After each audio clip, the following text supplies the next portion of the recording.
Now it's time for our random garbage. Let's see if we can get it cut to an all-time low. Welcome to random garbage time. Where we basically talk a lot of shit until. You know, I really should edit this part before I upload it onto Apple Podcasts, but I really can't be bothered. People like this bit. People like this bit. You know, the worst bit would be sitting in silence for the next 5 minutes while everything gets sorted out. Yeah, absolutely. So I have a feeling the pizza man has just arrived with Becky's dinner. Oh, yes. But she's answering it, so it's fine. There you go. So you don't get that on a normal pod. The pizza man is here. Pizza man is. So. Is he? Is he? Don't get this either. Don't get LSC dog being in. Why is pain in the arse. Brett, you need to change the resolution. I haven't done any of that this time. I don't know why it's any different, so I'm just gonna press on. How weird. Yeah.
Oh, it's working again now. Look at this. Look, the mic is working again now. Can we hear me on here?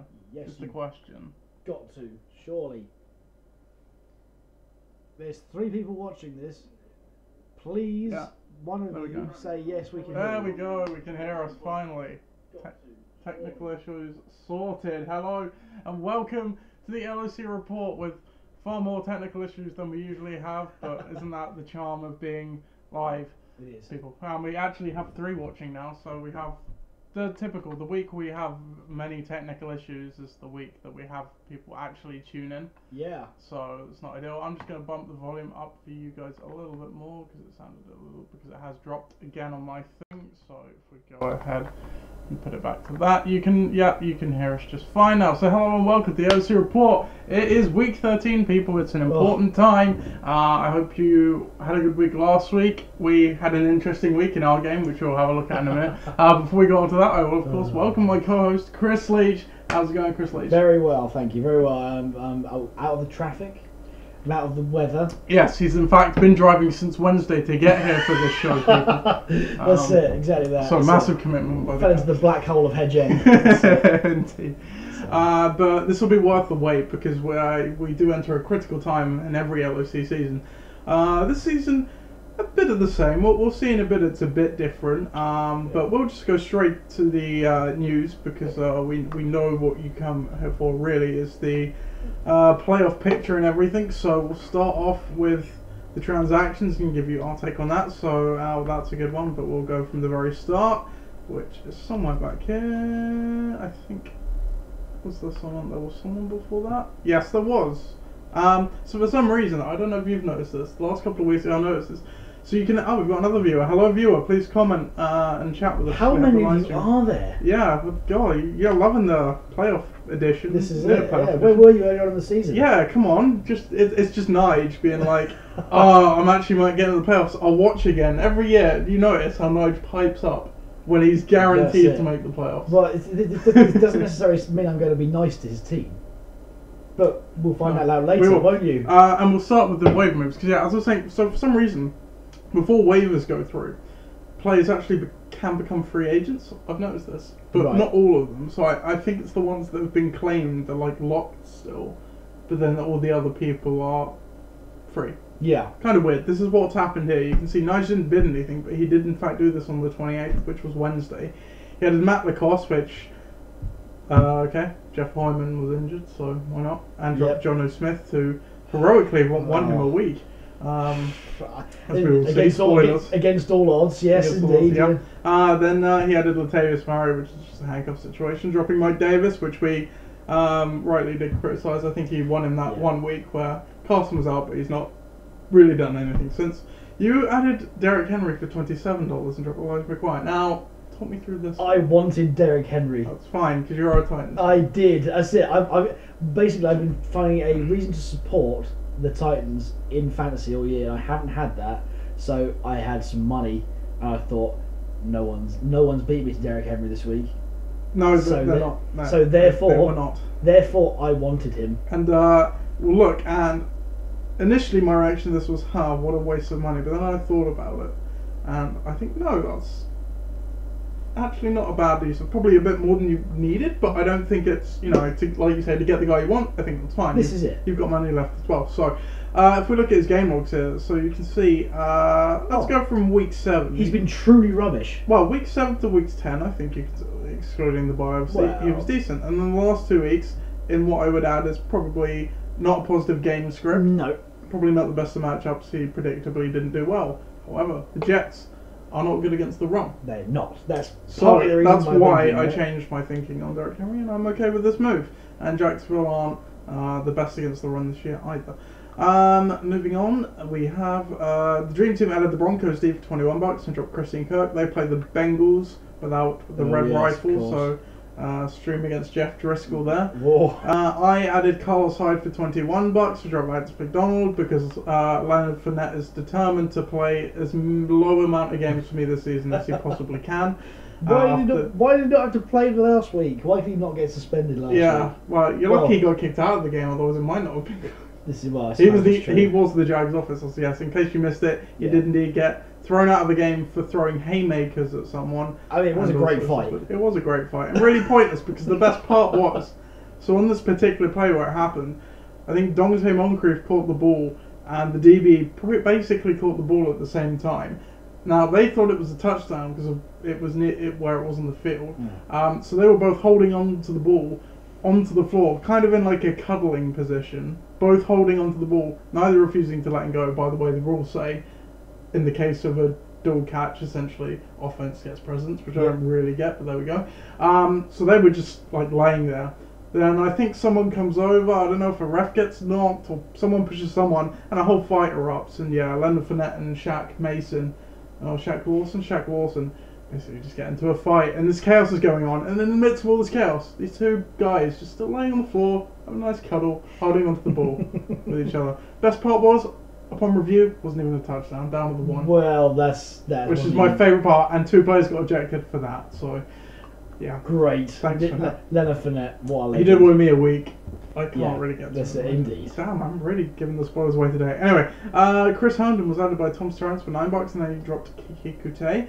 Top Cards added LeGarrette Blount in the wake of his big Thanksgiving, but Kerryon Johnson might be back. They dropped Marquise Goodwin, who's not been playing for personal reasons. Ixan added Dak Prescott for nothing and dropped Giorgio Tavecchio. Top Cards added David Moore for nothing and dropped Marvin Jones, who's now on IR with a knee problem. Top Cards also added Corey Clement and dropped Cordero Patterson. It's really a revolving door of crap for the Top Cards this week. That's it. Speaking of crap, Ixan added Ty Montgomery and dropped Javorius Allen. Wow. And Necessities added Kansas City Chiefs, who I can't remember who they played, but I know it's a cake match. Oh, it's the Raiders. Yeah, the Raiders. And they dropped. What the Cowboys did. The Cowboys did. Oh no, yeah. Wait, why is that the other way around? I know. I don't know. Oh wait, no, sorry, that's the lineup change. And, yeah, oh right. It's okay. No, it's fine. There you go. Yeah, moving swiftly on. We saw those, but we did not see these. You, in your joke out of the week, picked a very good player in Colin Kaepernick. Yes, I did. I like that one. Are you going to bench him as a protest? I might play him as a protest. no, I'm not going to do that. Everyone going to be added Jordan Reed for $10 and dropped Geoff Hyman, who is on IR. Reed, for some reason, revived by Colt McCoy. Who knew that was going to happen? Nige says, "Evening, gents. Hello and welcome to you, Nige. Don't know if you tuned in just now or not. You might want to skip back at the end of the show because we did slag you off a bit." Moving. I was about to tell it there. I wanted them to know. I dropped Hunter Henry, who was on my reserve spot. Oh yes, speculatively. He's not coming back. Because I can play some roster games, which you know I'm going to do. Because I put Leonard Fournette on the IR spot for 1 week, and added the Packers D, who I'm now starting because they play Arizona. Of course. But then it's added Carl Rudolph and dropped Jack Doyle. He's on IR now. No. 50 Trent is the new iteration of Ross's team, and they added Theo Riddick and dropped Devontae Booker. And that must be the most uninspiring ad of the week. Apart from the Ty Montgomery one and all of Phil's. Oh, it gets better. I haven't seen these people, so this is a live reaction. Nigel's saying, it's the long-awaited podcast, and don't know what he's saying. To maybe I'm slagging him off. Who knows? Get used to that. Yeah. That's it. Talk about added Seabass and Adam Vinatieri, the aging kicker, roulette there. 50 Trent added Johnny Smith for $15. Why? Just because he catches that? Just because he. Now it's not quite as bad as Ross adding, Ben adding Raheem Mostert for $8, but it's up there. This is true, but okay. You know what I'm more surprised about actually? Not these waiver moves. Ross hasn't spent a single waiver dollar all season long. And now he spends 15 on Johnny Smith. Yes, correct. Wow. Why now, Ross? Yes. Why now? You could literally pick Johnny Smith up for one. Probably no one was taking him. Yeah. No, I'm just confused. Like, why is he wavering someone now? Did he not realise he could do this all season? This is it. Yeah. Anyway. He's gonna be amazing next year. You wait. He's gonna be a big spender. He's still over 100 in terms of budget. I'm pretty sure. Really, that's quite impressive, actually. Well, it's not because that means he's been getting budget added. So. Yeah. Well, I know that's what I'm saying. That's it. I mean, Matt Harry managed to muddle on to now.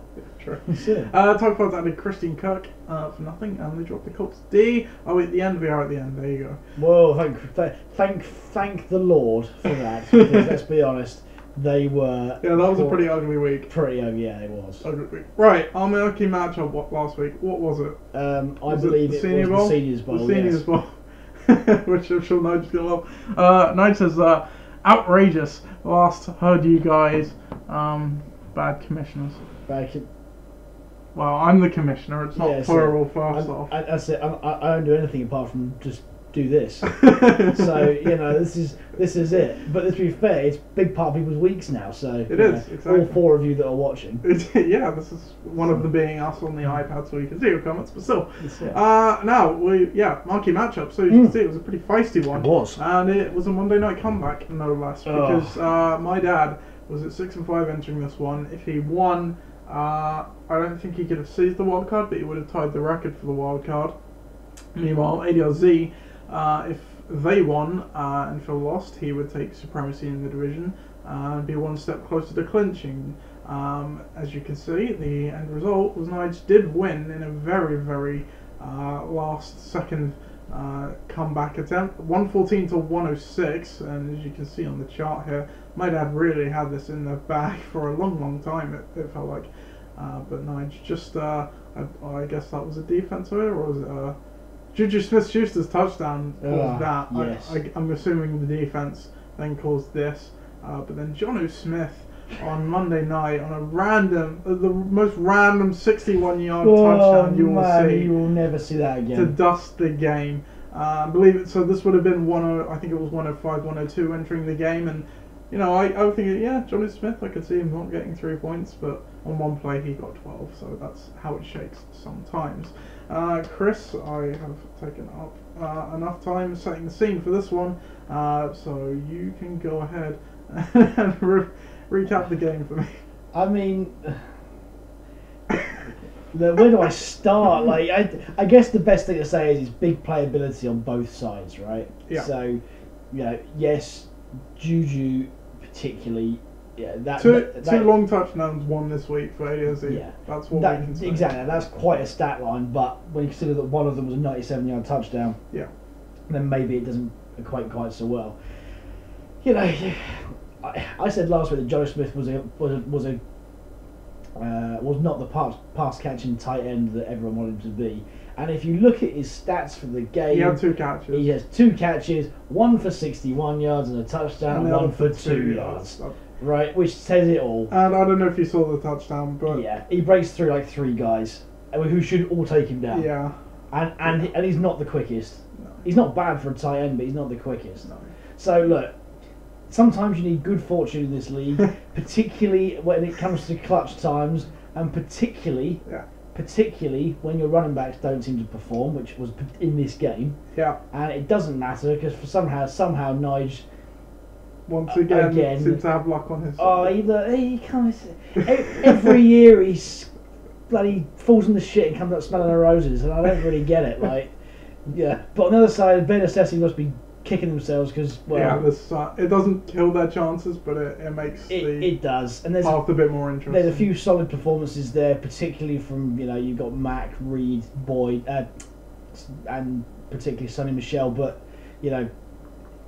overall they're 2 very, very similar teams this week. DJ Moore was left on the bench. Oh, I don't like that choice. Yeah, I was going to say, he's considering that he was in great form coming into the game.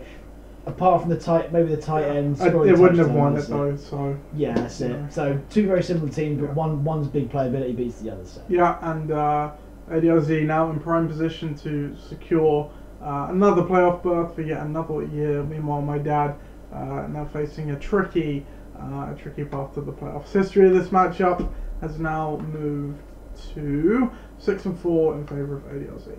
Our next game then was, we need to come up with a name for this one. The one-sided bowl, I don't know, it's whatever it was. Phil v. Ollie. Yeah, you think on that while I set up the game, because entering this one, Phil had a chance to solidify maybe the division, but certainly a wildcard spot. They came in with a win above any of the teams below him, and he was the 4th seed. If Nige lost, he could take supremacy in the division. Nige won, of course, so he could at least keep pace, and their points are fairly close. But Ollie, meanwhile, he was a 5-6 entering this one. I think I said last week, the playoffs started last week, the week before, being for Ollie, because he couldn't afford another loss if he even wanted a chance in the playoffs. And Ollie's team came through. This is classic. This is what we talk about in the season recaps of a team winning out, catching fire at the last when the pressure's on, chips are down, getting the wins they need. Ollie's off to a great start. He won this 118 to 92. 2 wins on the trot now against a team he needed to beat to give himself said chance. Ollie moves to 6-6, as you can see there on Phil's 7-5 before we get all of that stuff. You can see here, not even a contest. Phil's team didn't really even show up until a few late players scored quite well. But I'll let Chris give you the lowdown on all of that. Yes, the Domination Bowl. The Domination Bowl, of which Phil is the one that's getting dominated. So let's be clear here. Not the usual way it goes. Like. No, indeed.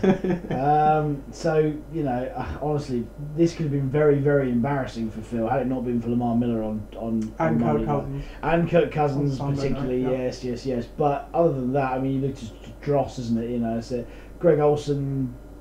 There's a reason why I dropped him earlier in the season. Yeah. He's just not the same guy he was a couple of years ago. Michael Thomas again, not far, especially against Atlanta, who've been poor against that's a surprising one. True the air this year. Yes, Keenan Allen's back with a touchdown that sort of salvaged the week. Peterson's without Smith, they're just gonna lock him down and exactly make Colt McCoy try and beat them. That's right. Which ain't happening. And DST and Kicker didn't do particularly well against Miami, who was a bit surprising. But on the other side, this is the team that when Ollie drafted them, this was the team that he really wanted, and I think that he remember saying at the time that if all the parts came together at the right time, then he'd be either very, very big or there'd be a flaw that was being. It's kind of odd with this team because we you're absolutely right. That's what we expected, but his team's actually been one of the more middling ones. Yes, consistently scoring. This is it. But this is exactly, you're right. This is what we thought we were going to see at the start. That's right, and the three running backs that he's got there are on fire. They're all the same type of running back as well, which is a bit strange. That all sort of all action, pass catching. Quick, Barker's probably a bit more of an all rounder than the other two, but he's certainly closer to them than he is LeGarrette Blount. That's right, exactly. Winston coming back, Diggs actually performing. Jeffrey's been middling since his trade. And he's done that even without the help of a defense, really. So, if you include that as well, if he can bring himself to drop the Jags, which it's about time. It's exactly that. They're not the fantasy deal that they were last year. Then maybe we're going to see, as you say, someone who's going to make a late charge, as we've seen in the past from teams. I think this is certainly putting a stake in the ground. Phil's got a lot to be worried about, though. Yeah, and starting Marquise Goodwin never a good way. And had I not pointed that out, he probably wouldn't be starting a defense either, because he had a bye-week defense, and I believe that's it. Especially a clutch time of the year is the last thing you want to be seeing. I think that maybe the tide is turning. Maybe the tide is turning. We criticised Phil rightly for having problems with quarterback last week. Laughably, this week was a week where the quarterback wasn't the problem, but like you said, other problems came out. Without Gurley, that team looks an awful lot weaker than it should be. Nige says 4 watching live. Wow, it's a record. It is. Yeah, it's gone down to 3, so much for the record. And considering one of them is us, that's actually 2. Yes. Doesn't matter. Anyway, so as I said, Ollie is now 6-6. 5th seed currently, behind Phil, who is the 4th seed, but Phil has a win over him, and I would hazard to guess probably some points to boot. History of this matchup, even though it's the Domination Bowl, Ollie has now won 4 of 13, with Phil winning 9, so still pretty one-sided. Yeah. Now it's the Podcast Bowl, yay! And, I'm not going to set this up too much, so my team's obviously been better the last few weeks. I'm fortunate not to be riding a 2-game win streak coming into this. Chris's team has been pretty good too, just hasn't been able to get it done. As you can see here, very even game, I think it's fair to say. There was a point in this game where I had a 30-point lead that you erased in about 5 minutes, that you can see right there. And then it was close for a long time. One of us just had to edge it out. T.Y. Hilton just about does it for me, as you can see, 97-94. 2 evenly matched teams, I think it's fair to say, Chris. Yeah. Please give me your lowdown of the game. Yes, unfortunately, star power does win it for you there. And as much as I'd like to say that I deserve to win, if it was anybody else, I'd have gone absolutely no. And ironically, if I'd have kept a fairly similar teams the week previous, then I might well have won this game. But at the same time, you can't knock the fact that when you've got guys like Fournette, guys like Hilton who are going to be scoring those points. Cameron Brate scores a touchdown as a spot start. Yeah. Gostkowski's the difference, really. No. No. Yeah, I mean you can run down there, but you can go. Yes, here's where it is. But ultimately, the big names have performed for you. For me, through suspension, injury, form. Yeah. Trading decimation, my team's been whittled down to that. It is what it is right now. If I'm scoring 90 to 100 points a week, then I'm feeling pretty this, good. Games like this, it's a loss, but it almost doesn't feel like it, because when it comes down to these small margins, it's like it's a toss-up. Yeah, so you can think what on earth did I do to lose this game? And if you look at the benches, your team had more on the bench than mine. Look, I've got one guy who's scoring 3.7 points, another one who's scoring 2.5, and Jared Cook against Baltimore, who I wouldn't play anyway. So so this is the thing, and I think this week I can't be very unhappy with that, because, as I say, over the course of the year I've got a couple of scummy wins, and you've got to... and it's about time I got one, because I've been pumped. Exactly. That's what I'm trying to say. Right on. I appreciate that. Right on. I think we both nailed our analysis last week. You said it was going to be star power on my side. I said it was going to be about 4 guys on your team, and you would need the supporting cast to get you there. I hit that with the nail on the head, can I just say? I said Wilson, Mixon, Kittle, and the Ravens D were going to be the 4 things you needed to go well, and then everyone else to chip in enough to get you there. If Kittle had hit a bit more, which we saw with maybe a Cook score, even though it's only a few more, it would have got you there. So we got this game down to a T. A proper prophetic. A proper running back. A proper RB2 I've been there, but... Oh well, thanks to Le'Veon Bell, I'll never have that this year. So. Yeah, that was somewhat unfortunate. Doesn't really make a difference. My season, I moved to 2-10, so I don't have the privilege of setting what would probably be a new league worst record. Yeah. But it would still be a career worst if I finished with that level of wins. On your side of the ball, 2 in the row now, dropping. But you are still in the playoff hunt, 6-6. Still for 7-7, mate. That's it. But you're looking for. We're looking for parity. That's what we're going for. So watch out, Phil. Nige says, why doesn't Nathan play Ben Roethlisberger? I did play Wentz 2 weeks in a row. 1 week he cost me the week. This one he nearly cost me the week. Yeah. And he is now on the bench. Because I didn't, to be fair, I didn't, let's look at Ben's score. 23, not greatly better than Wentz, can I just say. And he didn't look great against Denver in Denver. So, Wentz is in a funk.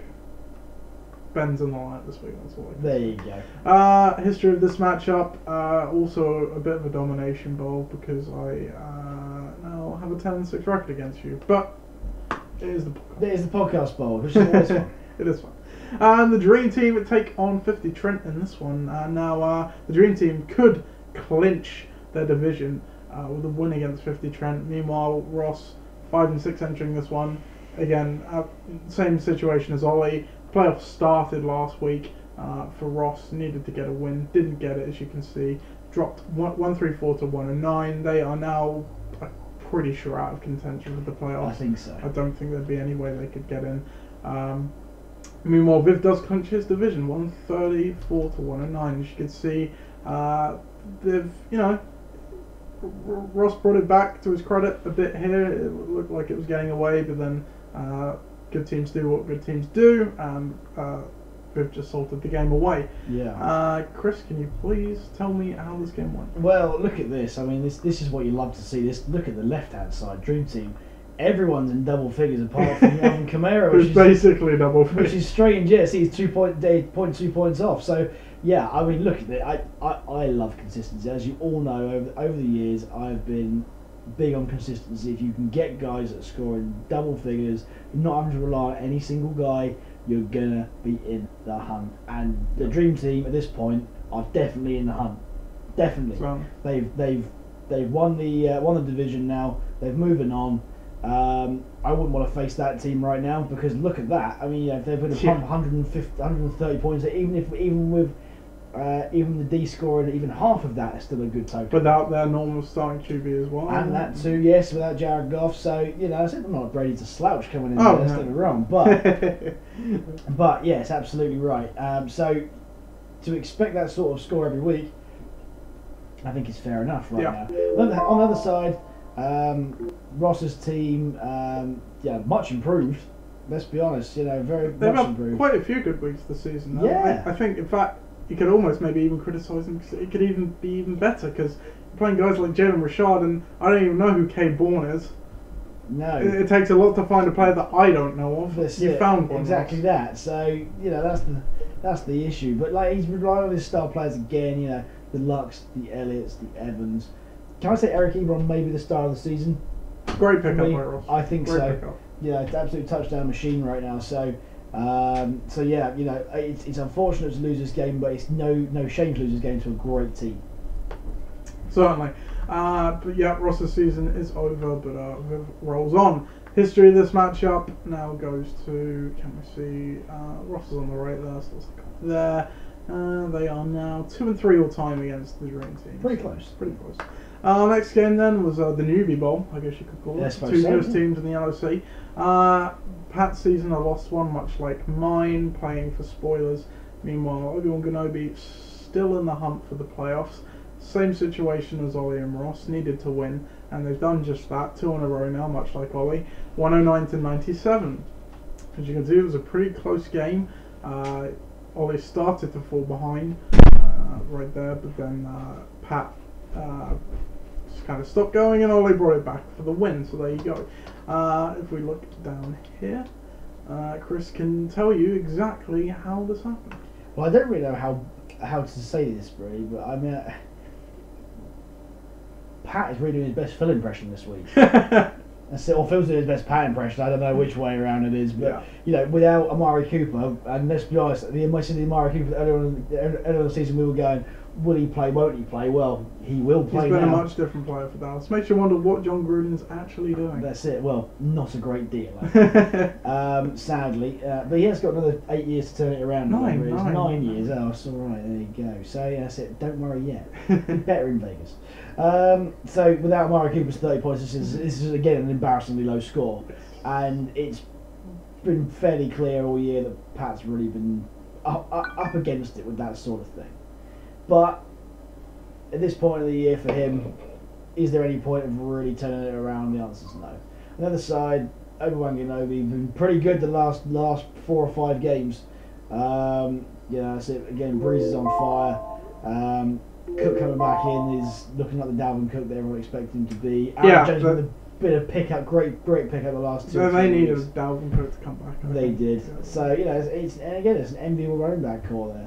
109 points, nice total.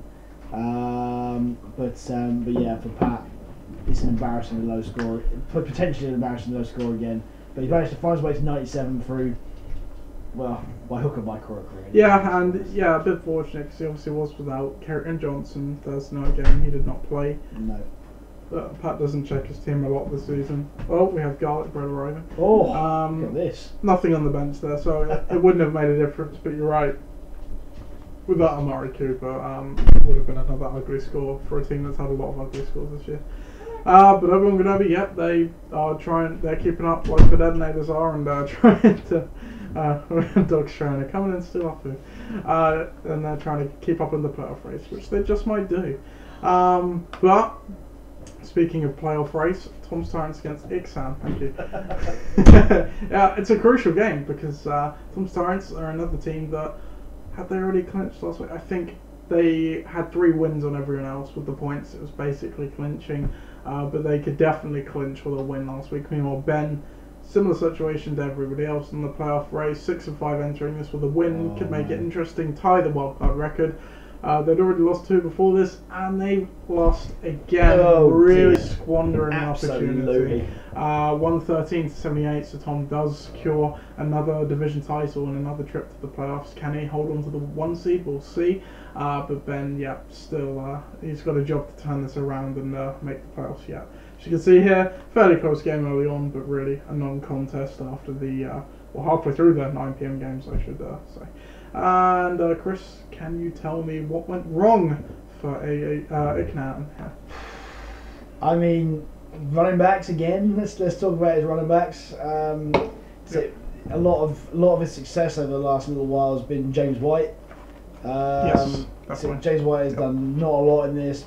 Sonny Michel coming back into the game for the Patriots has really affected his output. Yeah. Again, star power hasn't really turned up. Hopkins hasn't saved the week for him like he would normally. Julio's done all right. Rodgers has not done what Aaron Rodgers. He's not been does. good this season much because Mike McCarthy has passed it. Yes, It's not helping. I'll give you that. They don't have anyone else around them to help him out, and he's just not playing as well. No, and that's it. And it's a tough matchup as well, which I think we said last week. Yeah. But on the other side, when you're playing against the Tyrants, who have got an enviable team, albeit with not all of them firing this week. Trey Burton, who's been very up and down.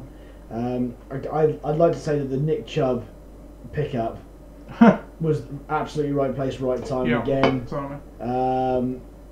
But You almost hate pickups like that.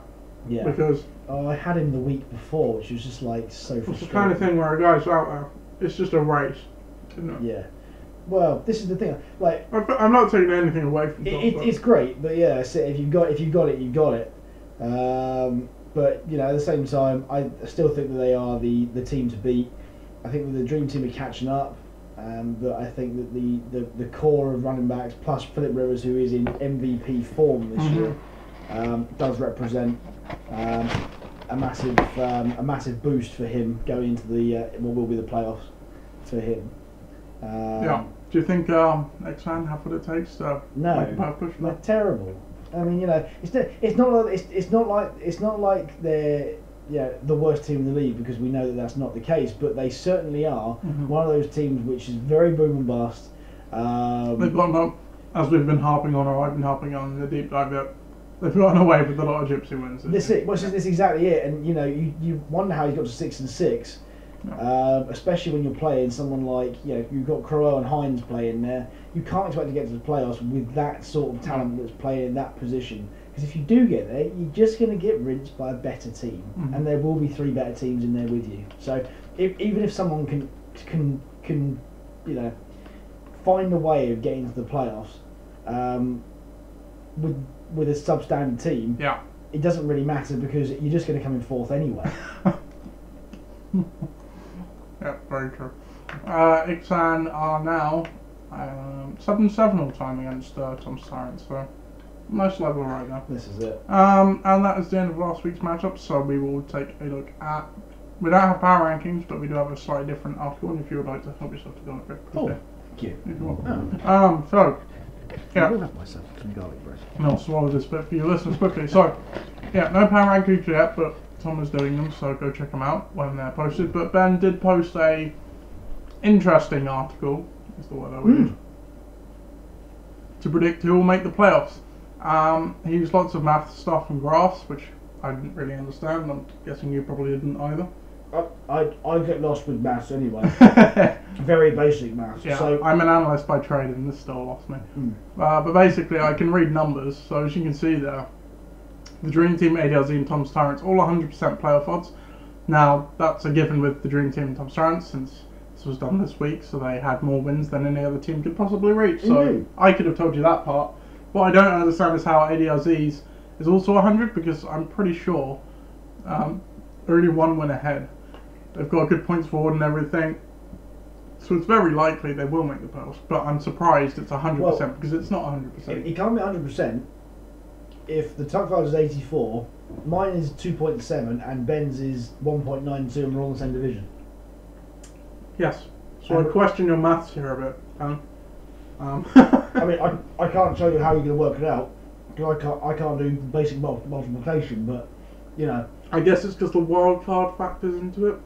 Possibly. Because that's what we see there, isn't it? Phil's is 84. I'm sure there is an explanation to this, of which, without having a degree in further maths, we should have got Ben on the show to explain all this, really. But there you go. Anyway, that is the prediction by Ben's model, which, to be fair, we've been saying for about 6 weeks now. So, yeah. There you go. If you want to read it, go check it out. Who needs complicated maths when you can use your gut feeling? Exactly. So we will look at the milestones next. I did think it was great effort, though, by the way. Oh yeah, no, great. Not taking away from it. That was fantastic effort, and it was very, very deep. And if you're the type of person that can understand that, then that is excellent. But yeah, for also-rans like me, and and for Nath, I don't know. People who don't do advanced maths. Yeah, he's not an also-ran, but because he's got a university degree. But the fact is that what matters is who is going to make the playoffs and the numbers behind it. And I would love Ben actually to just if you just want to record a piece to camera and we'll put it on next week's podcast just like that. Throw it over to Ben. Yeah. That's it. I'm sure I can get a Skype or something. We'll do that because if he's in a much better position. No, he said in week 15 he was going to predict who'll win it. I think, didn't he? Oh really? What for his maths? I think it's in the article. So. Oh right. Okay. Yeah, I think because he did this quite late and it's already basically saying the 4 teams in the top. I'm going to hold you to that then. So we'll get you on the show for week 15, Ben, and you can talk us through. Yeah, for sure. How you reach there, because that one's a bit more interesting. Who's going to win as who's going to win? Certainly at this point. So there was a feature many years ago on another very, very different show that was on YouTube many years ago. It was a feature called Mystic Ben. Now Mystic Ben he might have to make an appearance once more. That's it. So he's been in the closet for about 8 years. So I missed that studio. It was a good studio. It was. Yeah, mate, it was a good studio. Meanwhile, the milestones. If we got any round numbers here, let's take a look. No, Ollie did not notch his 70th career. Lost this week.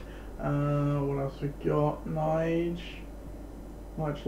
No, Nige won. What am I talking about? So you notched your 60th regular season win, Nige. Yes, big thumbs up. That's what we like to see. We also like quad. What am I trying to say? Numbers with 5 in. It's a reasonably good 5. So, for example, no, that's a win. So you already did that, Phil. But I know Tom won as well. God, I can tell you what. This week is quite a good one. I can tie you for being the losingest coach ever. Woo! Yes. Don't listen to us. Why are you listening to us? We do this. Wait, can you? Oh, in terms of regular season. Regular season ones, yeah. Not that, unfortunately. Oh, not all time, no, that's it. But of regular season loss, that's what matters, because that's where we both are this year. And forever. Yeah. Well, apart from last year. Yeah. Yeah, indeed. There are not many round numbers this week. I think the only one is this one. Coach Gardner notched his 20th career win, which is pretty cool. Wow. There you go. 40 regular season. As you like to say, may as well not have bothered. May as well not have bothered, that's it. 20. That's it. It's like anyone who gets parity this season, you may as well just not bother. Yes, absolutely. Nige says, Starman Ben, by his article, indeed, we do appreciate any contributions we have to the OOC. That's it. You can literally submit anything, whatever you want. Yeah, absolutely. Like Viv was meant to do with an article because he is the league's ombudsman, has not done anything. Well, to be fair, if in any ombudsman I've ever come across, it's, they basically don't do anything until you do something wrong. So you just got to turn up, do something completely wrong, and then Viv will come down on your heart. Oh, well, at least it shows me and Tom are doing a good job of running the book. Indeed. We'll go to the deep dive and then we'll quickly do the previews. So that's quick. Crystals have to dash. 12 minutes in so standings, we have Southampton division, as I already said. Tom has now clinched 9-3. No one can catch them, so they can coast or they can go for the number 1 seed. My guess is they'll probably do that. All the other the next 2 teams for Detonators and Obi-Wan Kenobi, 6-6, big wins for them last week. They are now back in the playoff race firmly, but they need some help still. Portsmouth division, and Ross at the bottom, 5-7. I'm pretty sure he's done mathematically. Yeah. In terms of wins, not, but I must admit, much improved effort this year. Yeah, absolutely. Hugely different. We've got some comments this. Viv has good points, Chris, in response to your ombudsman does nothing unless something's wrong. Knight says, gents, your season doesn't reflect your knowledge of the game, with the exception of Ollie Badets. You both have the most knowledge. Thank you for that. I bet Tom's going to be slighted by that, to be fair. Absolute shade thrown. Playoff team. Tom, nothing, mate. Nothing. It's all pure luck. Viv also adds, Ombudsman is always watching. You don't think he listens to the podcast live? You thought wrong. To be fair, I didn't know you were here until now. Yeah, considering only Nige has been filling the comments board. Literally sneaking in the shadows until he gets mentioned. Yeah, and I know Viv does watch it, not usually live, but he does usually taking all the glory, Viv. And because the best part is when you do it live, you can't just skip to your own team's parts, so, Anyway, Portsmouth division, ADRZ is 8-4. They have a win over Phil. They're in prime position to win the division, as they also have 50 points on them. So a win this week, and depending, regardless really of Phil's result, he's probably won the division. Meanwhile, Phil, 7-5, still holding on to that wildcard spot, but they put themselves in a bit of a hot water with a loss against another player potential, so they need to get back on winning ways quickly. Meanwhile, Forge Flyers and Ixan coming flossers. They could have made it interesting. I can't have a worse record than Ben this year, honestly. With all of his maths. I wonder if you play each other at some point. We don't. Okay. I play Phil this week and Viv the next, so maybe my 7-7 dream is over. Maybe. My dream of not having a career worst record is probably over as well, as we shall see in a bit. We shall. Speaking of me, Winchester Division, Dream Team clinched last week with 9-3, so they are now in the playoffs. Meanwhile, Benicestes also drop an opportunity to make things interesting, winning their third in a row. The battle for the wooden spoon's on though. Yeah, 2-10. Yeah, I have made this race an interesting one because I've, for the first time in a while, well, actually since I played Pat, got a winning record. Yeah. So 2-10. There you go. What a thrill. Yeah. Going to the breakdown quickly. Thomas Tarrant still at the top, as you would expect. ADLZ right behind, and the Dream Team. Wow, you can almost predict it, can't you?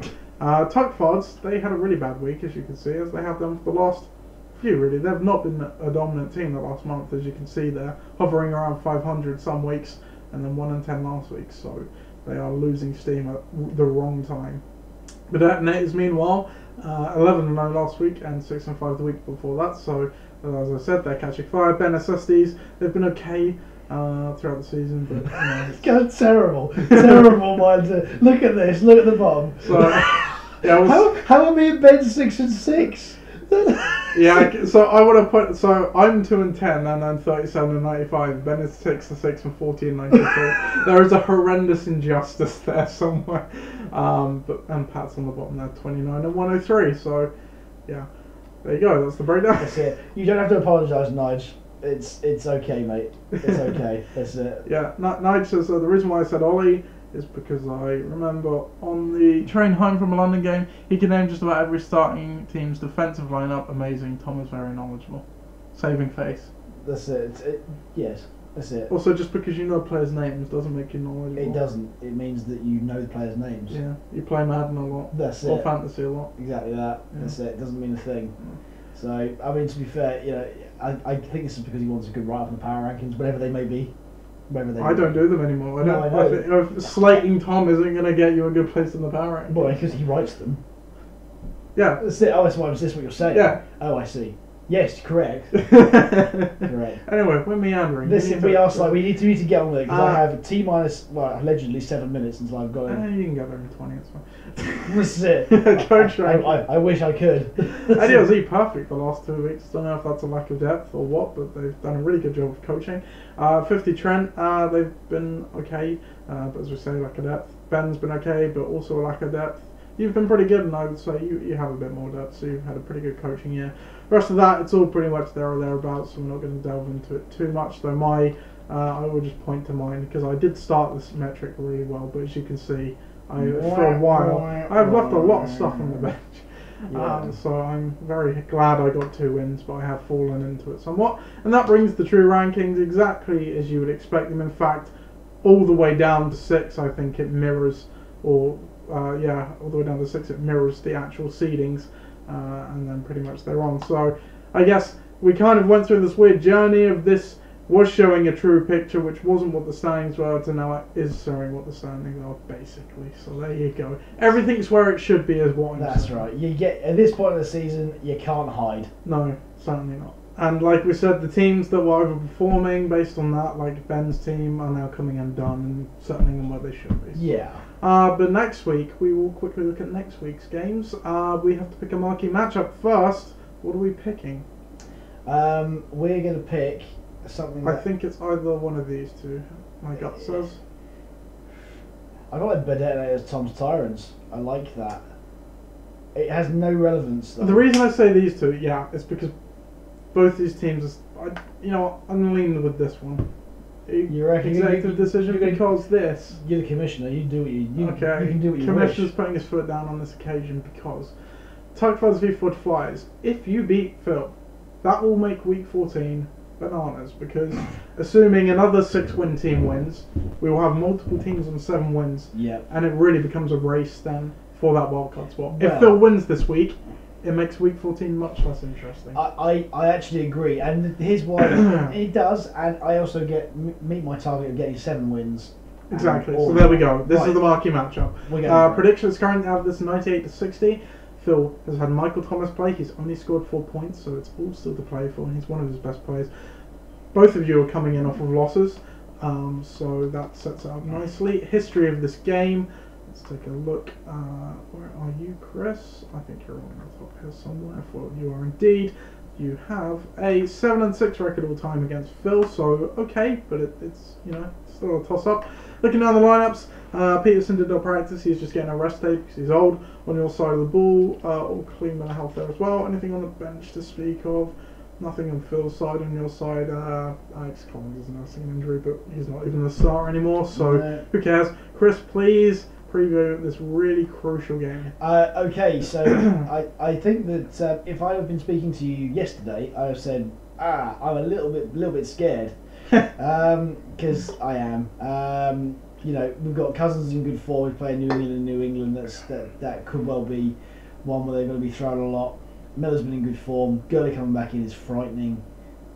Allen against Pittsburgh. Then Pittsburgh having been great through the air. If one game that Greg Olsen's going to do all right, it might be Tampa, because I think they're the second worst team against Titans. Exactly. Fun fact: Carolina are the worst. There you go. Yeah, this should be a tight end fest then. Peterson might not be as prolific as he has been throughout the year, and the Rams D are scary against anybody.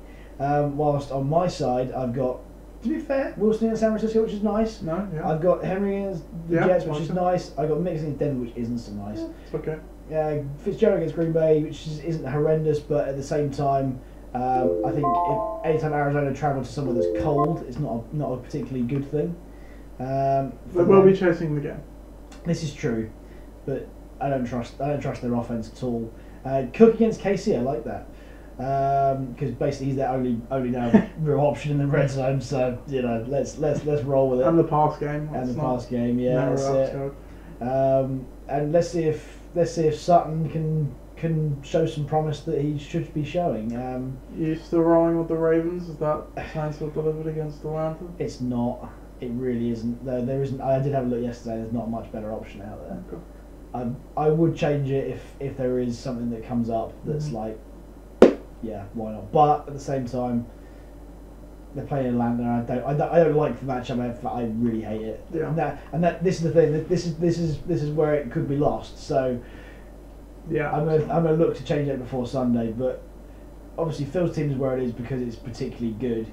With Gurley coming back in, that's the key. I think that you can't really lose. And we said this earlier in the season, is that when you potentially got 2 players putting up QB numbers, then you've got to put them between winning the game. So I'm backing Phil. I obviously want to win, but at the same time, sometimes you just can't overlook the quality that some teams have. Sure.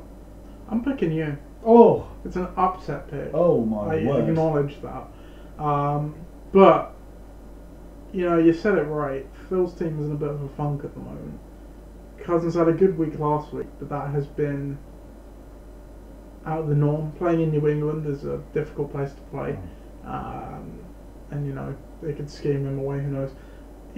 Like you said, Gurley is the engine of this team. Yeah.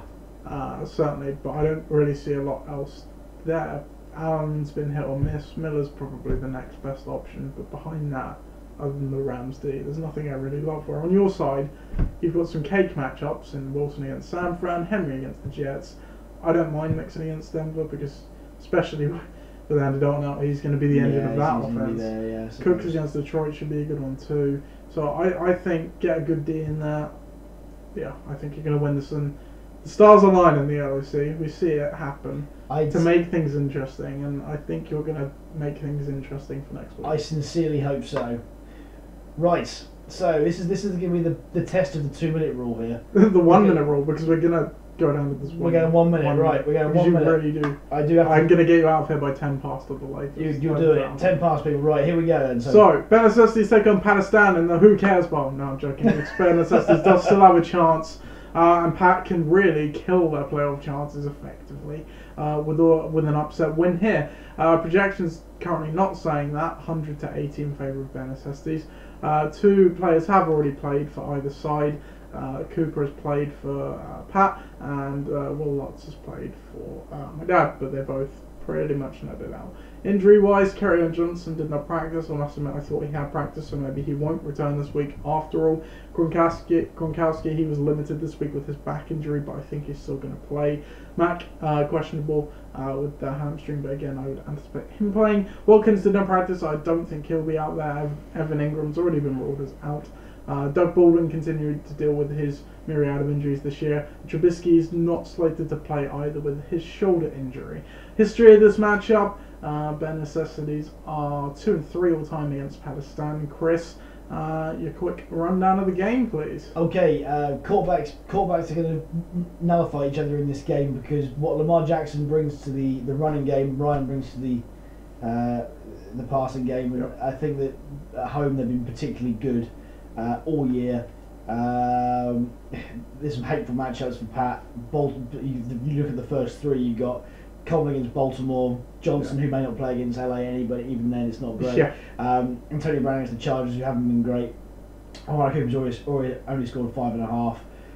Gronk's limited, but he's against the Vikings, and they're obviously very good there. Yeah. On the other side, DJ Moore's come in for bare necessity, which is right, against Tampa, which is right. Kelsey against Oakland's fantastic. Michelle, unfortunately, suffers from the same problem against Minnesota. If Marlon Mack's injured, that's a real problem for bare necessities, and David Johnson against Green Bay could be massive. So I think Chiefs against Oakland. Oh, I forgot to see that. Sorry, Chiefs against Oakland as well. As bad as the Chiefs D are, Oakland's are worse. So yeah, bare necessities all day long for me. Pakistan would be very, very interested to see if they score the 80 points that they're projected. Yeah, I'd echo those sentiments, and yeah, I see a bare necessities win also. Next game then, Gridiron Gang against the Dream Team. Now, I joked that the last one was the Who Cares Bowl. This really is the Who Cares Bowl. It really is. Because Viv has clinched and I have nothing to play for. So this is just me trying to get some wins, and Viv's still chasing the first seed, I think it's fair to say. Projections currently have this one 100 to 90 in favour of the Dream Team. Viv has already scored 7 from Alvin Kamara, so not great. History of this matchup, without highlighting everything. Gridiron Gang are 3-6 all time against the Dream Team, so not the best of records. Looking at the injuries, Hilton's limited with a groin problem, but he practiced again today, so he'll play. Brading limited with his ankle, just a bit of rest, he'll be fine. Kenyon Drake limited with his shoulder injury, but he will also play. Funchess limited with his back injury, but should make a return. As I said earlier, Fournette is suspended.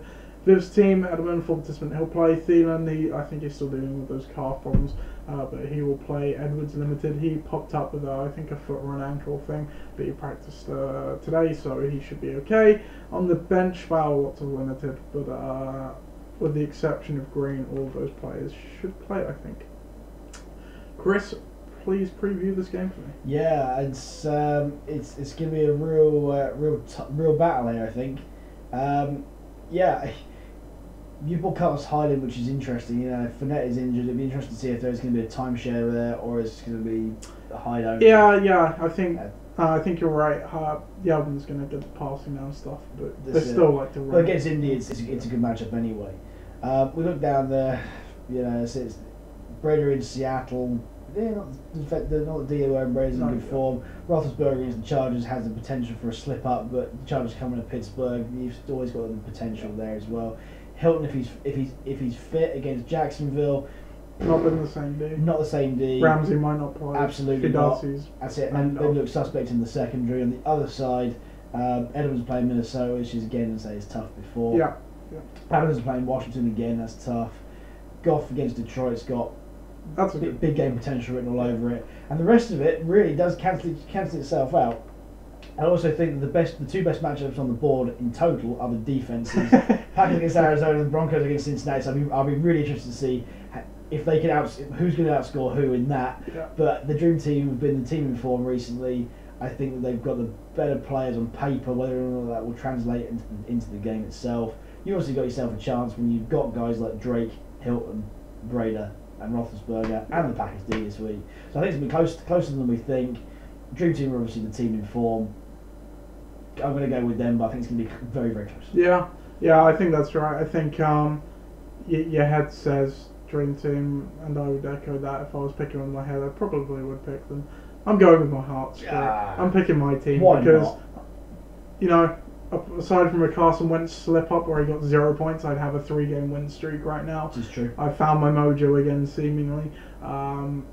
Bright's got a really good matchup as well. I think he's the best matchup because Carolina are the second worst team against Titans, as we just or the found worst, out. whatever. Yeah. I said it was. They're pretty bad. They're very bad. So I think my team's a bit resurgent. Yeah, like I said, wouldn't be surprised if the Dream Team wins. Heck, the numbers support that claim, but I'm going with my team because I reckon I could pick. We see teams who've qualified kind of have a lull for whatever reason and fall into the playoffs. This is it. So we'll see. Right, we're going to motor through these last three because we took a bit of a longer time on that. 50 trying to take on Obi-Wan Kenobi. Projections currently have this at 100 to 94 in favour of Obi-Wan Kenobi, who are still chasing that wildcard spot. They need to keep winning, but they are up against it because 50 Trent, Russ's team, already scored 20 from Ezekiel Elliott. In terms of injuries, no one there I'm seeing will not play. Amendola won't. Thompson will be fine. Graham, I don't know if he played. Who cares? He's not playing him. So there you go. History of this matchup. Brady Bunch all time against Castro 2-1. So not speak. Chris, please give me a quick rundown of the game. Okay, whatever Zeke scores is irrelevant because Mahomes is coming back this week. He's playing Oakland and he's going to go off. Easy, because once that happens, then there's nothing you can do to stop it. Even if Eric Ebron scores 5 touchdowns this week, it doesn't matter. I joke because Andrew Luck's playing Jacksonville. In recent times that wouldn't be so good, but he's throwing to Eric Ebron, and Luck is playing at a very high level. He's back to where he's supposed to be, which is right at the top of his game. But you look down there. Aaron Jones against Arizona is a great matchup. The two at the top anyway. That does stand out for me. I don't mind the Bears against the Giants, but when you've got, as we say every single week, when you've got your defense playing against arguably your best receiver, that's never a good thing. No, you don't like it. Corey Davis hasn't been in great form, but he's playing the Jets, and the Jets suck. It's going to be another one of those sort of. I'm going to go with Obi-Wan Kenobi because I think Mahomes is going to go mad, actually mad against Oakland. Rather than and that will prop up the rest of the team who can probably afford to do less great things as opposed to 50 Trent where you have to rely on Andrew Luck and Evans to play well, and other than that you're pretty much down and out. Yeah, I'm going to go with Obi-Wan Kenobi as well. Basically the same stuff you said. Mahomes is going to put up a chunk, and then he's got. The rest of his team has got better as the season's gone on, I think, so yeah, I think he'll get him. There we go. Might slow that our friend Peyton Barber in for Gus Edwards. Please do. You know my feelings on Peyton Barber, the fact that he is literally the most beigest of the beige running backs in the league. Yes, he'll get you 5 points, but won't get you any more than that. Probably not, yeah. Next game then, but then they just take on Tom's Tyrants. Tom Tyrants have, of course, clinched and riding a 4-game win streak. Ollie running a 2-game win streak and need to keep winning the playoffs for a chance at the playoffs. They are currently projected to win, which is probably a rarity for Tom's Tyrants on the wrong side of that projection. 110 to 105. History of the matchup. Let's take a look. The Detonators are 4-9 all time against Tom's Tyrants, so a team they historically struggle against. They can't afford to this week. Diggs not practicing, but he should play as usual. Bryant not practicing because of his back, so we'll have to see there as well. I'm not going to look at the bench. I'm just going to get Chris to give me a quick preview of the That's game. it. This is the last one I'm going to be able to do before I can go. So we have one more. One more. You have to be very quick. We can do it very quick. 30 seconds. Quick. 30 seconds. But it's Tom's Tyrants. I'd love to be able to spend more time on it than this. Oh God. Oh my word. Okay, so Winston against Carolina, McCaffrey against Tampa. Oh my word! But they've got some matchups over here, haven't they not? Titans against the Jets. That's great. So Dolphins against Buffalo. But we thought that last week. We thought that last week, and we got roundly laughed out of the room. Yeah. I think that Ollie's got the better matchups. I hate to say, I think Jeffrey against Washington's hateful, but you got to keep trying. No, I think that the Detonators could win this game. I really do. You going with them? Yes. Okay. Yes, I'm gonna go with Tom. Numbers don't lie. They don't. Good teams win. Ollie's team had a really good week last week, but as you say, like about Peyton Barber, they've been quite beige. That's it. They have. Solid scores, but yeah. So I'm gonna go. And then we apologise tonight. It's the acronym bowl. We love it. Oh yes. Projections currently have this one 103 to 97. Nigel's already got 7 from his kicker. Ben needs to win for a chance at playoffs. If Nigel wins, he will effectively clinch this week. Yeah. Looking down the lineups and looking at the history, ADRZ is 5-7 all time against Ixan, so not the best. And of course, they've had a few Corona Bowl tussles over the years. Yeah. Looking at the lineups, no injury things that is going to make a difference in this game. Please give me a quick preview of the game. I'm sorry I can't do this justice because I literally do have to get on. Yeah. But I think ADRZ is going to win this very, very comfortably. The reason why is because you've got at the top end you've got Newton's playing Tampa, the Chiefs are playing Oakland, and to be fair, other than that, everything else is completely and utterly irrelevant. Because once you got Hill and Hunt going nuts against the Oakland D, once you've got Lockett playing in San Francisco, once you've got Newton playing against Tampa away, then you're already onto a winner. Ben hasn't been great the last few weeks. His star players playing Baltimore. Baltimore's D, his running backs are still rubbish. Wood's coming back in, makes the team better. It does help. But it doesn't make a great deal of difference anyway. Also, and he's also playing the Steelers D against the Chargers. What are you doing, man? I know I'm playing Baltimore against Atlanta, but that's mad. So anyway, ADRZ to win this game. That is it from us this week. I do have to go, so does Nath. And we'll catch you this time next week. Well, or maybe Wednesday. We'll see how we go. But until then, goodbye. And if you're around Sunday, come. And I'm also picking ADRZ. Goodbye. Bye.